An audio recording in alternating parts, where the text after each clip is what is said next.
Numa distribuição Sinapse, Os Impressionistas. Versão brasileira Audio News. Degas. O pintor clássico da vida moderna. Era assim que Edgar Degas se descrevia. Um patrício distante, sem condescendências, com um talento aparentemente natural, às vezes escondido, no obsessivo trabalhar e retrabalhar as imagens. Ele era um membro proeminente do grupo dos impressionistas, mas permaneceu afastado de muitas das preocupações do impressionismo, principalmente a pintura ao ar livre e de paisagens. Na verdade, ele se recusava taxativamente a pintar ao ar livre, mas assim como Monet e Renoir eram fascinados pelas cores e pinceladas, Degas era atraído para linhas e para o desenho e, de muitas formas, ele os igualou em sucesso.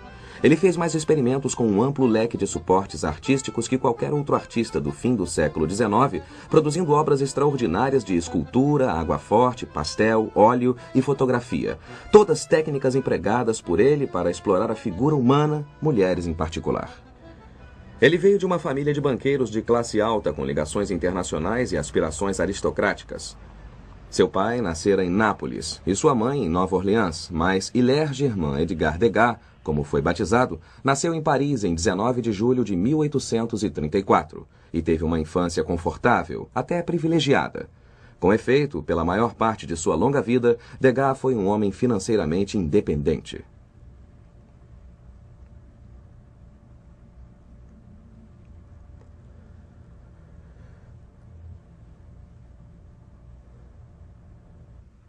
Degas foi incentivado pelo pai a fazer carreira no direito, com a intenção de futuramente administrar os negócios bancários da família. Ele se matriculou na escola de direito, mas passava o tempo no Louvre copiando febrilmente os velhos mestres, um hábito que manteve enquanto cursou a escola de belas artes e mesmo depois. O jovem Degas era tão confiante, ambicioso e ávido por aprender, que arranjou algumas reuniões com o legendário classicista francês Dominique Ingres, o xodó das belas artes estabelecidas, que disse ao aspirante a mestre: desenhe linhas, muitas linhas, nunca da natureza, sempre de memória e a partir dos relevos dos velhos mestres. Queimando de fervor clássico e curioso para conhecer familiares, Degas, aos 22 anos, partiu para a Itália. Durante 3 anos, Degas viajou, desenhou, estudou e conheceu parentes em Nápoles e Roma, antes de acabar em Florença e se hospedar com Laura Bellili, irmã de seu pai, que ele retratou junto com seu marido, o barão Bellili, e suas 2 filhas.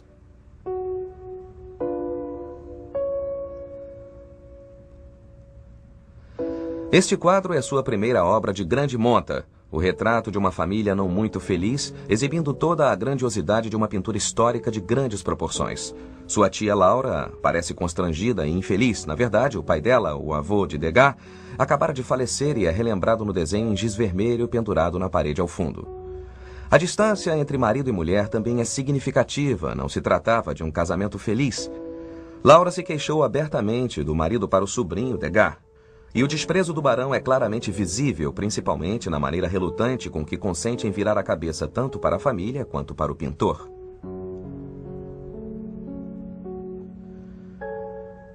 O clima opressivo do quadro é um pouco aliviado pela pose e expressão das meninas, que parecem inquietas e prontas para se soltarem, após posar durante horas para o primo.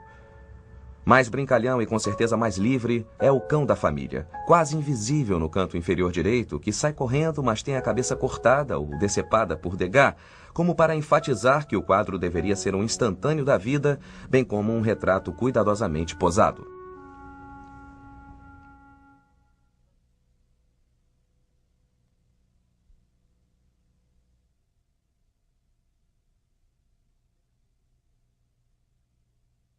Degas voltou de sua grande excursão à Itália em 1860. Esta foi uma das primeiras obras que ele produziu de volta ao ateliê parisiense.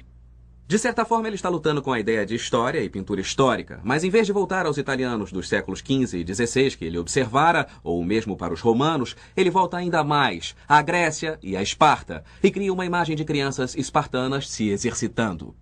Ao fundo deste triângulo, que se estende direto até o centro da tela, há um velho. É Licurgo, o legislador. Ele está com os pais das meninas e baixou um edito pelo qual as meninas também tinham de aprender a lutar e combater. E é isso que acontece no primeiro plano, com a tensão entre os dois grupos, enquanto as meninas provocam e os meninos reagem. Mas a história só vai até aí. O que temos aqui não é uma representação arqueológica de uma paisagem grega idealizada, uma cena espartana. O que Degas fez foi sobrepor a ideia do moderno com o clássico, de modo que os rostos dos dois grupos são reconhecidamente de moleques de rua de Paris que ele tirou das ruas de Montmartre. Também a postura das figuras e o modo como se confrontam, não há nada de belo neles aos olhos de Degas. Trata-se de falta de jeito, de adolescência, mas ao mesmo tempo ele sexualiza os dois grupos, dando em especial uma certa arrogância aos meninos. É a vida moderna que se infiltra. Degas retornou a este quadro várias vezes. É uma de suas imagens favoritas e uma imagem que ele não conseguiu expor. Em 1880 mesmo, ele tentou exibi-lo na exposição impressionista e, por várias razões, provavelmente referentes ao tema e a seu desprezo por pinturas históricas convencionais, ele não foi exibido. Mas ele também trabalha e retrabalha. A linha é incrivelmente controlada e a própria tinta é desnudada e diluída em terebintina. Degas disse uma vez que não havia nada de espontâneo em sua arte. E, quando se observa esta imagem, pode-se ver isto no controle a que ele estava chegando. O afastamento de Degas da pintura histórica e sua aproximação com a arte da vida moderna foi incentivada por sua crescente amizade por Edouard Manet e seu círculo de amigos que frequentava o Café Gerbois. E foi aqui, no café ao pé de Montmartre, que Degas conheceu artistas como Monet, Renoir, Cézanne e outros com quem mais tarde uniu forças quando a primeira exposição impressionista foi organizada em 1874.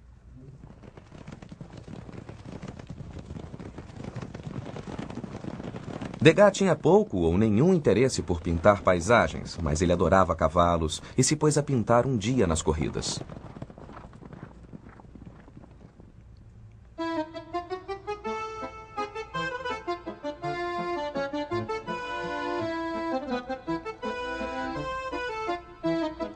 Esta foi uma das primeiras incursões de Degas ao tema corridas de cavalos, um espetáculo contemporâneo que começava a ficar muito em moda na França.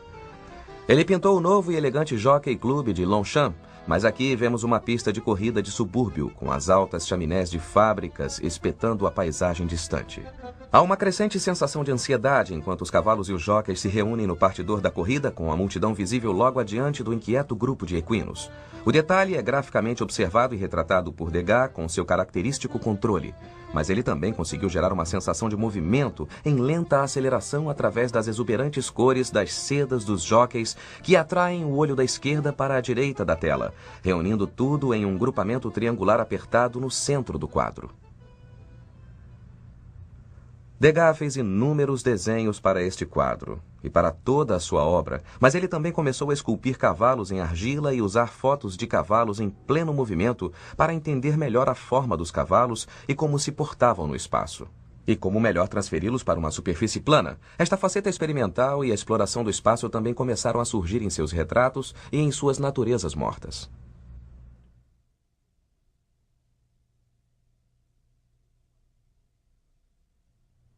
Este é um quadro curioso, pois é claro que ao primeiro olhar somos atingidos pelo fulgor colorido das flores bem no centro da composição, mas é claro que, quando se percebe a figura à direita, coloca-se a questão, será uma natureza morta ou um retrato? Acho que a resposta é ambos e nenhum dos dois. Não é nenhum dos dois porque ele propõe um diálogo entre os dois elementos e, em essência, não está interessado nem no retrato nem na natureza morta, mas está tentando criar um novo enfoque composicional que desafia as convenções estabelecidas sobre como as pinturas devem ser feitas. Acho que, em termos gerais, Degas usava as flores como símbolo. Elas podiam ser encaradas como símbolo de um ciclo vital ou como lembrança da morte. E talvez ele diga que a figura que ele pintou, a mulher de seu amigo Paul Valsampin, Madame Valsampin, tem a ver com tudo isso. Mas acho que, em última análise, ele está fazendo algo mais sofisticado. Ele a está usando as flores de forma a estabelecer um termo ou enquadramento muito mais radical para uma composição. Ela está cortada à feição da fotografia contemporânea e está olhando para a esquerda. Nossos olhos são atraídos das flores e seguimos seu olhar. Aí o corpo dela desaparece, até que lá no cantinho inferior direito do quadro, a mão dela ressurge, de modo que o quadro dá uma sensação de presença e ausência. Somos então puxados para o canto superior esquerdo, onde as flores se espalham pelo espaço. Atrás da cabeça dela há uma janela. Enfim, o que temos é uma sensação de espaço deslocado, desajeitado. Até o tampo da mesa está enviesado. Sabemos que estamos olhando para ele de cima. Se procurarmos lógica, me parece que o vaso está prestes a escorregar. Ou o Degas pintou errado, ou ele quer deslocar o espaço ainda mais no jarro de água. A linha da água corre paralela e parece cortar a linha da mesa, mas está enviesada. Como sabe, a água é plana e devia estar paralela à superfície da mesa. É claro que não está. A cada detalhe deste quadro, de onde quer que observemos, Degas espatifa o trabalho. E Degas continua a explorar a ideia de diferentes pontos de vista, novas perspectivas, em uma de suas obras mais conhecidas, uma que prenunciou uma nova direção em sua arte. Esta é uma imagem muito original, uma visão do mundo, ou ao menos do palco, vinda de baixo, com um violento contraste entre o alto da tela e a parte inferior. O trabalho começou como um retrato do amigo de Degas, Désiré Diot, fagotista da Orquestra da Ópera de Paris. E aqui está ele, rodeado por seus colegas músicos que sopram, dedilham, tocam e batucam em uma área intensamente povoada, com as cabeças às vezes tapando uns aos outros ou se cutucando com os arcos, tudo amplificado pela posição escolhida por Degas, lá embaixo com eles. E então, elevando-se acima de todos, uma sinfonia de cor-de-rosa e verde. A primeira e dramática aparição na pintura de Degas, mesmo que sem cabeça, graças a um corte violento do artista, das bailarinas, de pés esvoaçantes, enquanto os homens estão firmemente plantados, retratadas em pinceladas mais rápidas e soltas, em um contraste multicor com o preto e branco abaixo delas.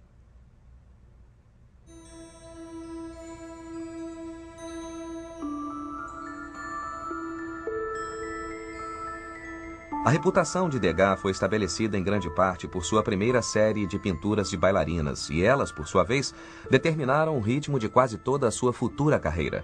Mais da metade do número total de obras produzidas por ele tinham relação com o balé.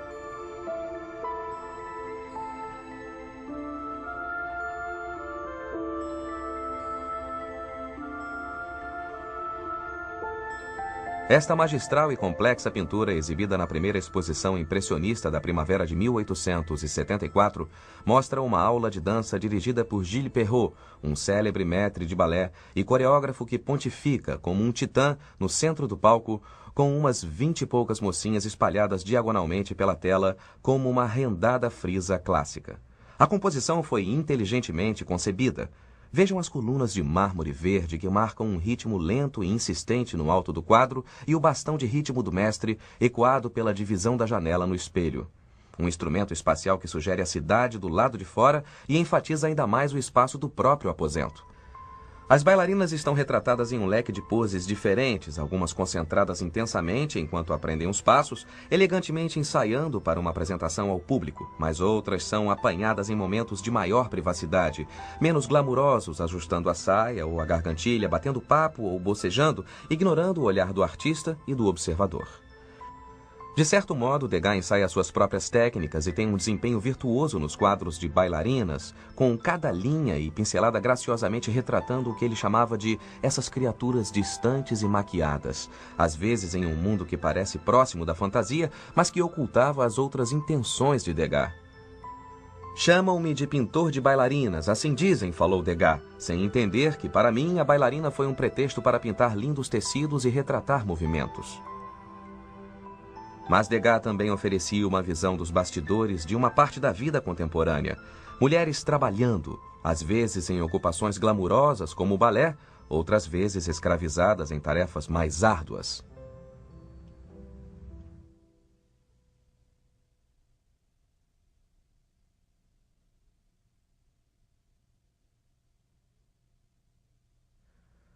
A lavadeira tornou-se uma figura cultural na Paris das décadas de 1860 e 70, principalmente através da literatura, e Degas foi o primeiro artista a tomá-la como tema. E aqui, nesta fantástica imagem cheia de vapor, vemos uma mulher iluminada por trás do quadro, por esta luz. Ela é vista em silhueta e labuta com seu ferro de passar, enquadrada pelas camisas acima que lá estão para serem engomadas e por esta massa de tinta embolada no primeiro plano contra a qual ela luta. É uma imagem heróica e acho que Degas se identifica e simpatiza com o fardo das mulheres.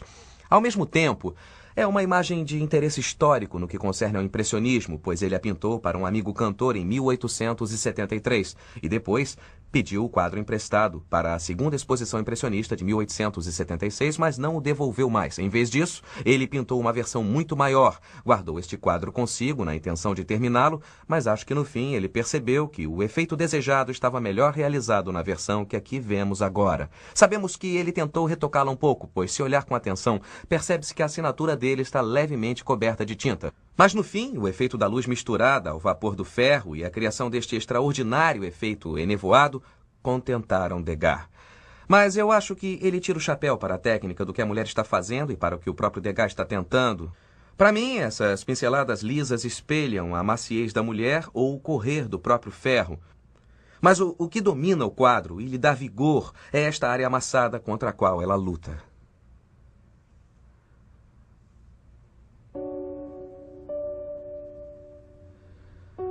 Pode-se quase imaginar as mulheres que Degas pintou no trabalho nas lavanderias, saindo depois de um dia cansativo e virando a esquina para ir ao café tomar uma bebida merecida.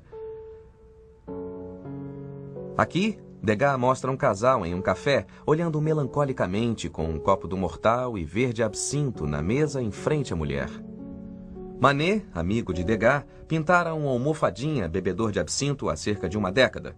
Degas pinta uma imagem muito mais violenta, que não glamoriza nem o café, nem a bebida que foi considerada viciante e letal, sendo proibida no final do século.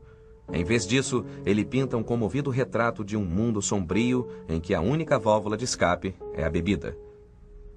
A obra provocou uma grande reação quando foi exibida pela primeira vez na segunda exposição impressionista de 1876, mas sua fama ajudou Degas a vender o quadro para um colecionador chamado Capitão Hill, de Brighton.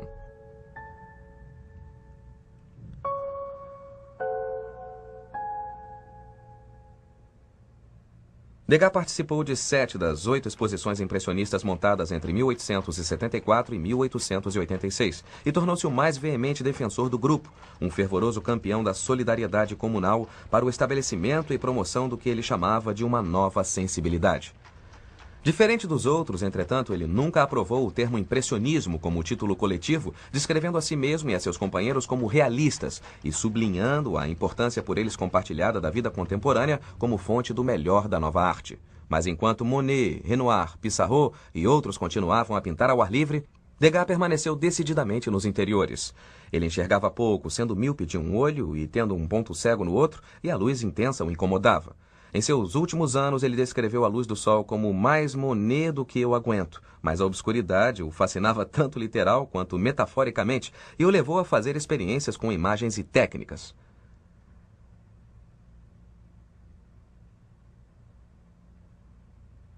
Esta é uma das mais de 400 monotipias que Degas produziu em uma grande explosão de criatividade entre os anos 70 e 80. O processo envolvia desenhar com uma tinta de secagem lenta sobre uma superfície de metal polido e depois colocar uma folha de papel sobre a tinta úmida e correr tudo por uma máquina impressora. Pode-se ver como ele limpou a placa entintada com trapos e até os dedos dele, dando um efeito velado, tudo se adequando perfeitamente ao tema escolhido, o bordel que ele retratou com frequência e veracidade. Aqui, 2 prostitutas sentadas, nuas, salvo por um par de meias e alguma bijuteria, esperam o freguês fazer sua escolha. É um retrato sombrio de um mundo que floresceu na Paris do fim do século XIX, mas que continuava a ser um tabu.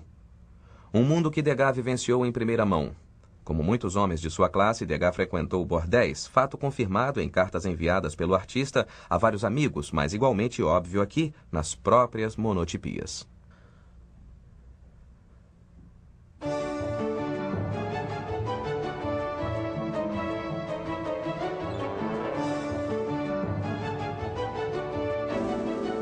Degas continuava interessado tanto em espetáculos públicos quanto privados e produziu esta dramática imagem da acrobata Miss Lala, uma sensação na Paris de 1879, quando se apresentou no Circo Fernando. Seu número incluía o trapézio e, o mais espetacular de tudo, ser içada até o teto pelos dentes, em uma pintura que podemos descrever como mordente. É uma imagem que capta uma sensação de esforço físico, bem como de postura perfeita, e nos faz olhar para cima, para essa figura quase angelical, com uma sensação de precariedade e espanto, como se estivéssemos sentados na arquibancada do circo, lá embaixo.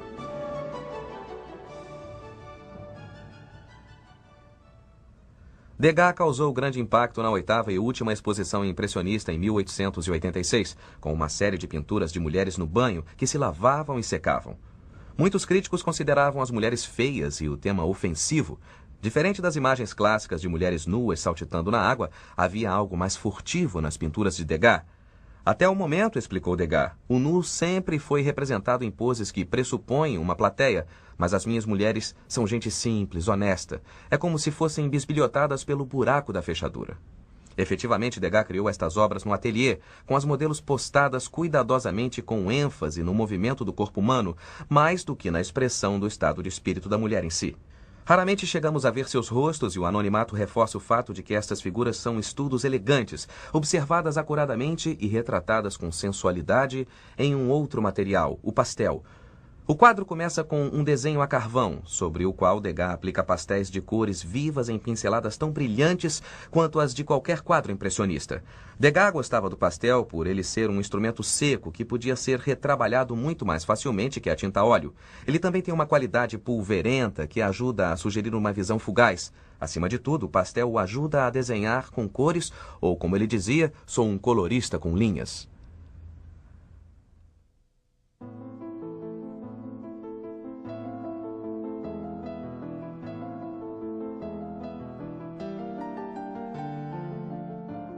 Neste quadro, a cor assume o comando em uma flamejante sinfonia de vermelhos que amplifica a imagem dinâmica da mulher de cabelos quase selvagemmente escovados. Ela agarra a própria cabeça para impedir a empregada de arrancar o cabelo pela raiz.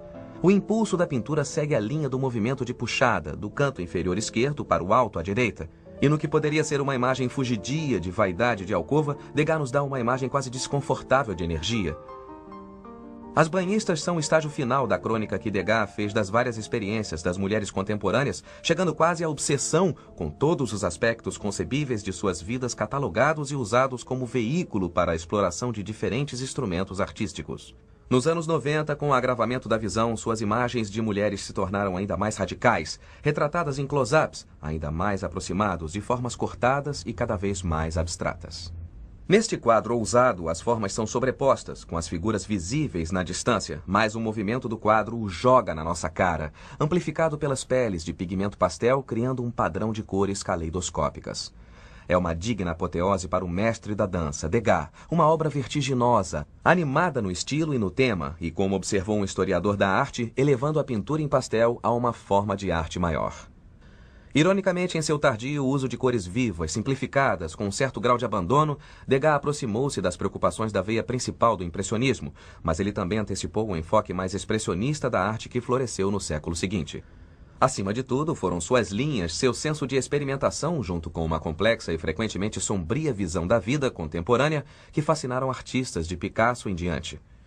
Após a virada do século, Degas estava nas palavras de um amigo íntimo um caco, virtualmente cego, parcialmente surdo e quase um eremita. Sua arte era cada vez mais festejada, mas sua produção chegou a zero. Ele morreu em Paris em 1917, aos 83 anos.